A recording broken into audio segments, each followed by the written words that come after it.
Hello everyone, welcome to my channel. जैसा कि अभी हमने पहली वीडियो में पढ़ा है कि तीन हमने सेल ऑर्गेनेलीज पढ़ लिए हैं। पहला एंडोप्लाज्मिक रेटिकुलम, दूसरा गोल्जी एपैरेटस, तीसरा हमने पढ़ा है लाइसोसोम, राइट। तो अब फोर्थ जो है वो है माइटोकॉन्ड्रिया। ये मोस्ट इम्पॉर्टेंट सेल ऑर्गेनेली है। एग्जाम में अगर 6 में से आप पूछें कि मैम एक कौन सा इंपॉर्टेंट है, तो माइटोकॉन्ड्रिया, सेकेंड नंबर पे एंडोप्लाज्मिक रेटिकुलम। अब माइटोकॉन्ड्रिया क्या होता है? The most important line, it is the powerhouse of the cell, यानी कि पूरी सेल का ये पावर हाउस है, ठीक है। सेकेंड पॉइंट, दो मेम्ब्रेन कवरिंग होती है, एक होती है आउटर और एक होती है इनर। देखो ये मैंने बनाया भी है, ये आउटर कवरिंग है और ये इनर कवरिंग है। तो जो आउटर कवरिंग होती है वो पोरस होती है, थोड़े थोड़े पोर्स होते हैं। इनर कवरिंग होती है वो डीपली फोल्डेड होती है, ठीक है। अब ये देखो ज्यादा फोल्ड है तो इसका सरफेस एरिया क्या हो गया? Increase, surface area increase. तो ये किसमें हेल्प करता है? एटीपी बनाने में। अब ये एटीपी क्या होता है अभी समझते हैं। Energy required for the chemical activity released by the mitochondria. जो भी हमें केमिकल कंपाउंड्स या कोई भी हमें केमिकल एक्टिविटी सेल में करनी है तो उसके लिए हमको एनर्जी की नीड होती है। अब वो एनर्जी कौन देता है? Mitochondria, in the form of ATP. ATP क्या होता है? ATP is adenosine triphosphate, it is energy currency of the cell. अगर एटीपी नहीं होता तो कुछ नहीं होता। एटीपी मेन एनर्जी का काम करता है। कोई भी कंपाउंड, कोई भी सेल अगर एनर्जी लेती है तो वो जो मोस्ट कॉमन फॉर्म होती है वो होती है एटीपी, एडिनोसाइन ट्राइफॉस्फेट, ठीक है। इसके पास अपना डीएनए होता है, अपना राइबोसोम होता है, सब कुछ। तो मतलब ये इतनी इंपॉर्टेंट सेल है ना, इसके पास अपना सब कुछ है, अपना डीएनए, अपना राइबोसोम। अब अपना राइबोसोम है, इसका मतलब प्रोटीन खुद बनाएगा, किसी पे डिपेंड नहीं है, अपना प्रोटीन बनाएगा। और किस फॉर्म में लेगा? एनर्जी एटीपी की फॉर्म में। तो आईज क्लोज करके खुद सोचो, mitochondria powerhouse of cell. दूसरा, दो कवरिंग होती है, आउटर इनर। आउटर पोरस होती है, इनर फोल्डेड होती है, जो सरफेस एरिया को इंक्रीज करती है। तीसरा, एनर्जी लेता है इन the form of ATP. And fourth point, इसके पास अपना डीएनए होता है। फिफ्थ पॉइंट, इसके पास अपना राइबोसोम होता है जो प्रोटीन सिंथेसिस में हेल्प करता है। माइटोकॉन्ड्रिया के बाद आता है, वो आता है प्लास्टिड। अब प्लास्टिड भी बहुत इंपॉर्टेंट है। अब इंपॉर्टेंट क्यों है? क्योंकि प्लास्टिड सिर्फ प्लांट सेल में मिलता है, only present in plant cell. अब ऐसे याद रखेंगे, पी से प्लास्टिड, पी से प्लांट सेल, ठीक है। तो प्लास्टिड सिर्फ प्लांट सेल में मिलता है। और दूसरी बात, माइटोकॉन्ड्रिया की तरह इसके पास भी अपना डीएनए और अपना प्रोटीन है, ठीक है। अपना डीएनए और अपना प्रोटीन है, डीएनए और अपना राइबोसोम है जो प्रोटीन सिंथेसिस में हेल्प करेगा। दो टाइप के होते हैं, मोस्ट इंपॉर्टेंट, हमेशा एग्जाम में आता है, how many types of plastid, ये explain the types of plastid. तो क्रोमोप्लास्ट और ल्यूकोप्लास्ट। क्रो सी से कलर्ड होती हैं, ल्यूकोप्लास्ट कलरलेस। क्रोमोप्लास्ट जो होते हैं इनके पास पिगमेंट होता है, पिगमेंट का नाम होता है क्लोरोफिल। और क्लोरोफिल अगर पिगमेंट प्रेजेंट है तो हम उसे बोलते हैं क्लोरोप्लास्ट, जो फोटोसिंथेसिस में हेल्प करता है। आप सुनते हो ना, लीव्स के अंदर क्लोरोफिल प्रेजेंट होता है, इसलिए उसका ग्रीन कलर होता है, जो फोटोसिंथेसिस में हेल्प करता है, फूड बनाता है। तो क्रोमोप्लास्ट हेल्प करता है। सपोज आपने फ्लावर देखे होंगे ब्लू कलर के, पिंक कलर की, तो ये जो कलर आता है वो क्रोमोप्लास्ट की वजह से आता है। क्रोमा यानी कि जो कलर आता है वो क्रोमोप्लास्ट की वजह से आता है, ये कलर्ड होते हैं। लेकिन अगर क्लोरोफिल है तो ग्रीन कलर आएगा, क्योंकि उन्हें हम बोलते हैं क्लोरोप्लास्ट। और भी टाइप के पिगमेंट होते हैं, अभी वो आपके सिलेबस में नहीं है, बट अगर आपका आता है क्लोरोफिल तो क्लोरोप्लास्ट। लेकिन अगर और कोई कलर के फ्लावर या वो सब है तो वो होता है क्रोमोप्लास्ट। सेकेंड होता है ल्यूकोप्लास्ट। ल्यूकोप्लास्ट तो कलरलेस होता है, तो वो आपका स्टार्च, ऑयल, ग्रेन, ये सब के स्टोरेज में काम करता है। स्टोरेज में और कौन काम करता था? याद है? Golgi apparatus. समझ में आ गया? प्लास्टिड में सिर्फ इतना ही है, क्योंकि प्लास्टिड में इतना ही इंपॉर्टेंट है कि कितने टाइप्स का होता है और क्या काम करता है। नेक्स्ट जो हमारा लास्ट सेल ऑर्गेनेली बचा है वो है हमारा वैक्यूल। अब वैक्यूल क्या होता है, अगर आपको याद हो तो प्रीवियस वीडियो में मैंने एनिमल सेल और प्लांट सेल उन दोनों में डिफरेंस बताया था कि जो प्लांट सेल में वैक्यूल होता है वो बहुत लार्ज होता है, लेकिन अगर हम एनिमल सेल में देखें तो वैक्यूल स्मॉल होता है या होता ही नहीं है।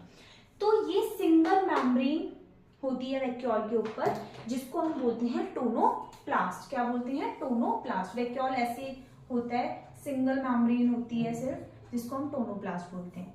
It help to perform the functions like respiration vacuole कराता है, nutrition, cleaning, forming the new proteins.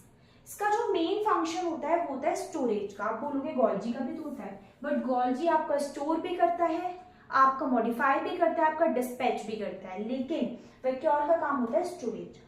समझ में आया? तो जो वैक्यूल होता है वो आपका एनिमल सेल में तो बहुत छोटा होता है, बट प्लांट सेल में बहुत बिग साइज का होता है, और इसका मेन फंक्शन जो होता है वो स्टोरेज का होता है। अब हमने 6 सेल ऑर्गेनेलीज पढ़ लिए हैं, तो आई थिंक कॉन्फिडेंस आ गया होगा। नहीं आया तो एक ओवरव्यू दे देती हूँ।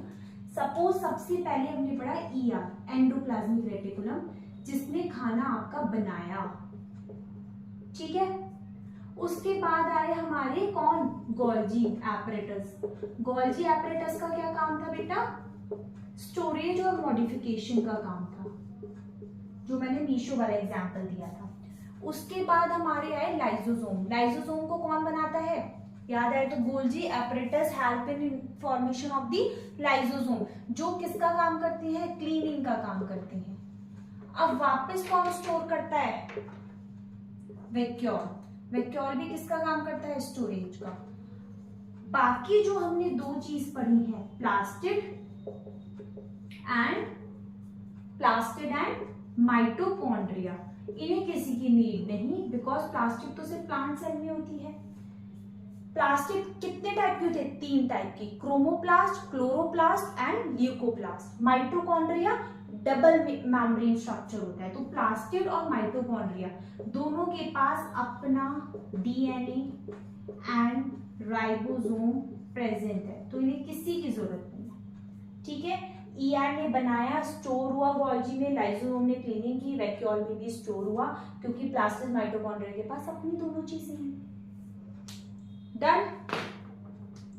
Done understand? आपका चैप्टर खत्म होने की तरफ आ गया है, बस एक टॉपिक बचा है। इसके बाद हम पता है क्वेश्चंस करेंगे। इसके बाद हम क्वेश्चंस लगाएंगे, किस तरह से हमें एग्जाम में लिखकर आना है, क्योंकि एग्जाम में पता है क्या होता है, बेसिकली आप फ्लो चार्ट की फॉर्म में लिखोगे तो आपको ज्यादा नंबर मिलते हैं। टीचर ज्यादा, क्योंकि इतना टाइम नहीं होता टीचर के पास कि वो सारा पढ़े, तो फ्लो चार्ट की फॉर्म में लिखो, ठीक है। तो हमारा सिर्फ एक लास्ट टॉपिक बचा है, छुटकू सा, चैप्टर खत्म। कल से हम क्वेश्चंस लगाएंगे कि किस तरह से हमें क्वेश्चन करने हैं और किस तरह से हमें लिख कर आना है, किस तरह से हमें डायग्राम बनानी है, वो सब मैं आपको उसमें समझाऊंगी, ठीक है। तो जो हमारा टॉपिक है वो है बेटा सेल डिवीजन। मैंने आपको पहले बताया था जब सेल थ्योरी पढ़ी थी कि एक सेल से दूसरी सेल होती है by the help of divide, by the help of cell division.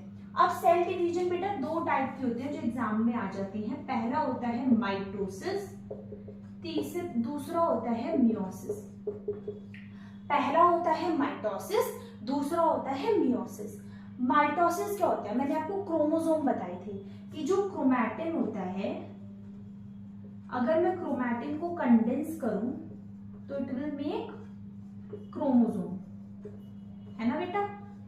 तो ऐसे ही होगा। सपोज मैं बताती हूं, ये एक सेल, ठीक है।